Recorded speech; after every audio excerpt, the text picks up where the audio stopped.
On, अब जैसे कि आप सभी लोगों को पता है कि सीयूईटी के एग्जाम में बहुत ज्यादा टाइम नहीं बचा हुआ है, 15th से आपका पेपर है और इंग्लिश के पेपर को लेकर के बच्चे काफी ज्यादा पैनिक है। वो काफी दिन से वो मुझसे बोल भी रहे थे कि मैम कुछ ऐसी वीडियो बना दीजिए जिसमें हमें मैक्सिमम टॉपिक पता चल जाए कि कौन कौन से इंपॉर्टेंट है, कौन से मुझे पढ़ने चाहिए। और मैं आपको यहाँ पर ये भी बताऊंगी इस वीडियो में कि इंपॉर्टेंट के अलावा कौन कौन से टॉपिक आपके लिए ईजी हैं, जिससे एक्चुअली में बच्चे बहुत ज्यादा डरते हैं, लेकिन अगर आप प्रैक्टिस में आ जाओगे उसकी तो आपको वो टॉपिक अपने आप ही आसान लगने लगेगा और वो आपको काफी ज्यादा हेल्प भी करेगा। साथ ही साथ में मैं आपको इस वीडियो में ये भी बताऊंगी कि आपकी स्ट्रैटेजी अभी लास्ट मोमेंट पे क्या रहनी चाहिए इंग्लिश के एग्जाम को लेकर के और कैसे आप इंग्लिश में कम टाइम में मैक्सिमम स्कोर कर सकते हो। So let us start with this. सबसे पहले हम बात करेंगे आरसी की। RC is one of the part जिसमें बच्चे बहुत ज्यादा कंफ्यूज होते हैं, बहुत ज्यादा घबराए हुए रहते हैं, बहुत डरते हैं, लेकिन आरसी एक ऐसा टॉपिक है बेटा जो बहुत ही आसानी से आप कर सकते हो। आपके सीयूटी के एग्जाम में आरसी बहुत टफ नहीं आता, बहुत ईजी नहीं आता, मॉडरेट लेवल का आता है। अगर आप प्रैक्टिस करेंगे तो आप बहुत ही आसानी से क्वेश्चन को कर लेंगे। आरसी 3 टाइप में आपके एग्जाम में पूछा जाता है, 300 से 350 वर्ड का हो भी सकता है और नहीं भी, कम का भी आता है, छोटे पैसेजेस भी होते हैं। बट छोटे पैसेजेस जब आपके एग्जाम में होते हैं तो आपके इनडायरेक्ट क्वेश्चन ज्यादा पूछे जाते हैं, डायरेक्ट कम। अभी मैं आपको डायरेक्ट इनडायरेक्ट भी समझा देती हूँ, लेकिन पहले सुनिए, आपके एग्जाम में फैक्चुअल, नैरेटिव और लिटरेरी 3 तरह के पैसेजेस आते हैं जिसमें आपको फैक्ट्स दिए गए हो सकते हैं, कोई कहानी सुना सकता है या फिर ऑथर अपना ओपिनियन किसी चीज के बारे में दे रहा होगा।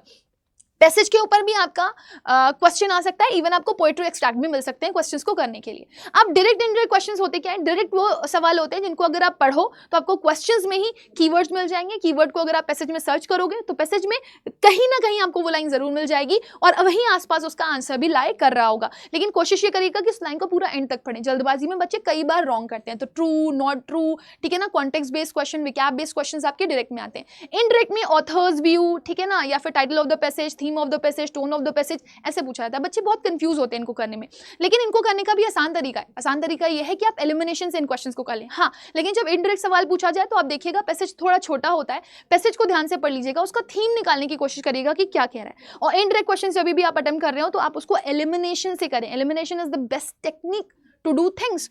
तो एलिमिनेशन में आप देखेंगे जो सबसे कम रिलेटेबल ऑप्शन है उनको पहले आप एलिमिनेट कर लेंगे, तो इस तरह से देखेंगे आपके मैक्सिमम ऑप्शंस एलिमिनेट हो जाते हैं। और जो सबसे ज्यादा वायबल और वर्कबल लग रहा है आपको, जिसकी बात सबसे ज्यादा पैसेज में करी गई है, वो आपका आंसर होता है। अब बच्चे बोलते हैं कि मैम एग्जाम में हम रिस्क नहीं ले सकते क्योंकि माइनस मार्किंग भी हो सकती है। ये ट्रू बात है कि माइनस मार्किंग हो सकती है, तो इससे पहले आप कम से कम 10 से 15 मॉक दे करके जाइए। कुछ नहीं तो एटलीस्ट 10 मॉक तो दे ही सकते हो, अभी आपके पास टाइम है, अगर आप रोज भी एक देते हो तो, राइट। तो आप मॉक दो, मॉक में इस टेक्निक को लगाओ। आप देखना अगर ये टेक्निक आपकी वर्क कर रही है मॉक्स में, तब आप इसको आराम से जाकर के कहाँ अप्लाई कर सकते हो? अपने एग्जाम्स में।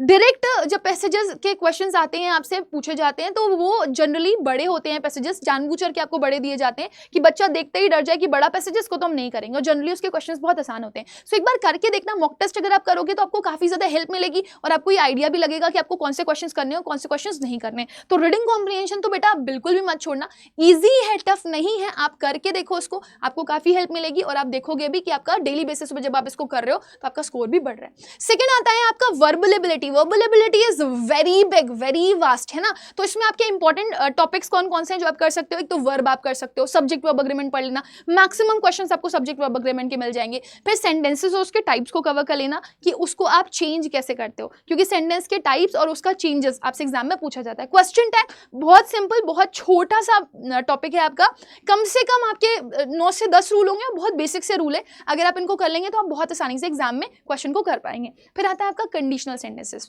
4 रूल, गिनती के 4 रूल हैं आपके कंडीशनल सेंटेंसेस में, और बाकी 2 आपका रूल नहीं, नियर बाय उसका एक पार्ट है, हिस्सा है जिसको आपको पढ़ना होता है। तो conditional sentences is very important, आप इसको जरूर कर लीजिएगा, इसके क्वेश्चन आपको एग्जाम में डेफिनेटली मिल जाते हैं। देन आता है आइडेंटिफिकेशन ऑफ टेंस। टेंस के स्ट्रक्चर्स आपको पता होने चाहिए, इसके ऊपर बेस्ड क्वेश्चंस आपके एग्जाम से बहुत सारे पूछ लिए जाते हैं। Then types of adverbs, modals और आपके बेसिक प्रेपोजिशंस अगर आप करके चले जाते हैं तो आपको काफी ज्यादा हेल्प मिलेगी। ये टॉपिक आप पढ़ लेना, I would say last moment पे अगर आपको कहीं पर भी वन शॉट मिल जाता है इसको पढ़ लो। अगर आपके पास नहीं है वन शॉट का कोई जरिया तो आप अड्डा के पेड बैचेस में भी जाकर के इसके वन शॉट्स को कवर कर सकते हो, ये आपको काफी हेल्प करेंगे। वैसे मैंने यूट्यूब पे भी बहुत सारी वीडियोस डाली हुई है इससे रिलेटेड, अगर आपको उनको वहां से देखना हो तो वहां से भी देख सकते हो, if you are feeling like that कि आप इसको इंग्लिश ज्यादा टाइम दे सकते हो। तो बाकी एक जो बहुत वर्कबल टॉपिक है जो आप यहां पर कर सकते हो, that is your narration and your active passive. इसके भी बेसिक रूल्स अगर आपको पता है ना तो आपके एग्जाम्स में क्वेश्चंस आपके आराम से हो जाएंगे। ठीक है ना। अब आप बोलोगे मैम ये तो आपने सारे ही टॉपिक्स बता दिए। सारे टॉपिक्स नहीं बताए बेटा। नाउन मैंने आपको नहीं बोला यहाँ पर पढ़ने के लिए, प्रोनाउन नहीं बोला, एडजेक्टिव नहीं बोला, ठीक है ना, मैंने आपको कंजंक्शन नहीं बोला पढ़ने के लिए, बहुत सारे टॉपिक्स मैंने आप लोगों को पढ़ने के लिए नहीं बोले हैं, लेकिन ये जो मैंने बोले हैं उनको लास्ट मोमेंट पे आप जरूर से जरूर कवर कर लो। प्रेपोजिशन अपने आप में बहुत बड़ा है, लेकिन बेसिक प्रेपोजिशन अगर आपको पता है इन, ऑन, बिटवीन, अलोंग, अक्रॉस, तो आप मैक्सिमम क्वेश्चन बहुत ही आसानी से एग्जाम्स में कर पाओगे।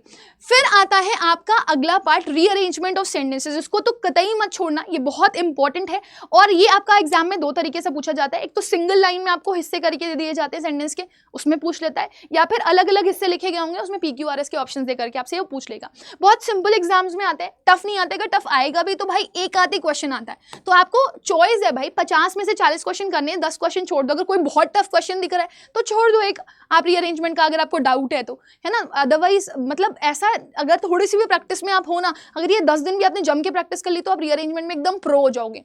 आपको करना क्या होता है, इसमें 3 टेक्निक्स लगानी होती है, लॉजिकल पेयर्स, एलिमिनेशन और सिंक्रोनाइजेशन। अगर आपको नहीं पता है लॉजिकल पेयर्स कैसे ढूंढते हैं, सिंक्रोनाइजेशन कैसे करते हैं, या फिर आप एलिमिनेशन कैसे करते हो, तो आप एक बार वीडियो को जरूर जा करके देख लो, वो आपको काफी हेल्प करेगी, ठीक है ना। रीअरेंजमेंट ऑफ सेंटेंसेस की मैंने वीडियोस अलग से बनाई हुई हैं, और अगर आपको इंडिविजुअली, है ना, वन शॉट में इसको देखना है तो आप हमारे पेड बैच का पार्ट बन सकते हो।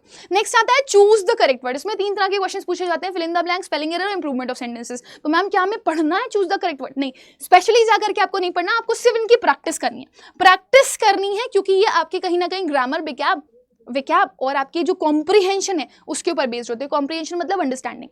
अगर समझ में आ रहा है सेंटेंस का स्ट्रक्चर तो आप खुद ही उसको कर लोगे एलिमिनेशन से। तो आपने अगर जो टॉपिक्स मैंने आपको पहले दिए थे वो आपने पढ़ रखे हैं, थोड़ी बहुत आपको विकैब की नॉलेज है, थोड़ा बहुत आपका दिमाग चलता है, तो आप चूज द करेक्ट वर्ड बहुत ही आसानी से अपने एग्जाम्स में कर सकते हो। मैम इसकी प्रैक्टिस हम कैसे कर सकते हैं?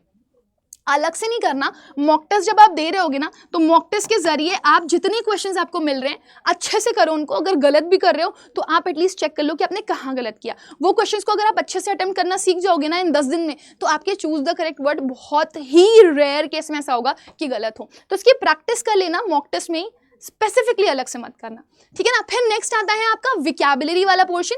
इसमें आपके पास होमोनिम्स, होमोफोन्स, होमोग्राम्स आपके एग्जाम्स में पूछे जाते हैं। Homographs, synonym, antonym, one word substitution, idiom phrases और फॉरेन वर्ड्स, ये कुछ टॉपिक हैं आपके विकैबुलरी के जो आपके एग्जाम्स में पूछे जाते हैं। सो अब बच्चे बोलते हैं कि मैम ये तो बहुत वास्ट है, इसको कैसे कवर करें? तो मैं ये नहीं बोलूंगी स्पेसिफिकली आप एक एक टॉपिक जा करके कवर करो, लेकिन अगर आप previous year questions, frequently asked questions और मोस्ट रिपीटेड क्वेश्चंस के लिए जाते हो तो इससे आपको काफी ज्यादा हेल्प मिल जाएगी। तो मैम ये हम कहाँ से करें? ये आप प्रैक्टिस में ही करो। आप अगर मॉक टेस्ट दे रहे हो तो मॉक टेस्ट में आपको मैक्सिमम चीजें ऐसी मिल जाएंगी जो कि आपकी विकैबुलरी को कवर कर देती हैं। प्लस आप जब ग्रामर पढ़ रहे हो उसमें कोई हार्ड वर्ड आ जाता है तो उसको पढ़ लो, रीडिंग कॉम्प्रिहेंशन पढ़ रहे हो उसमें कोई हार्ड वर्ड आ जाता है तो उसको पढ़ लो। तो प्रैक्टिस के साथ साथ अगर आप विकैबुलरी को कवर करते चलोगे तो आप देखोगे कि आपको मैक्सिमम वर्ड्स ऐसे आते हैं जो आपके एग्जाम पॉइंट ऑफ व्यू से इंपॉर्टेंट है। सो ये सफिशिएंट है, इतना कर लिया आपने, आपका मैक्सिमम सिलेबस कंप्लीट हो जाएगा।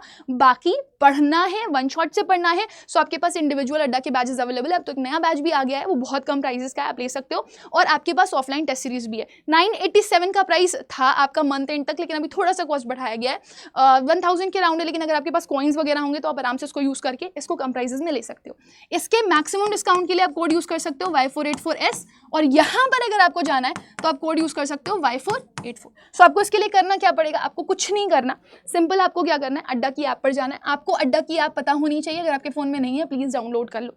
स्टोर पे जाना है आपको, mock test India's largest vernacular platform पे चले जाइएगा, अड्डा की ऐप पर जाकर के अपना कोर्स सिलेक्ट कर लीजिएगा, यूजी पीजी एग्जाम। यूजी में जाकर के साइंस, कॉमर्स, ह्यूमैनिटीज जिसका भी पार्ट हो आप उसको ओपन करना।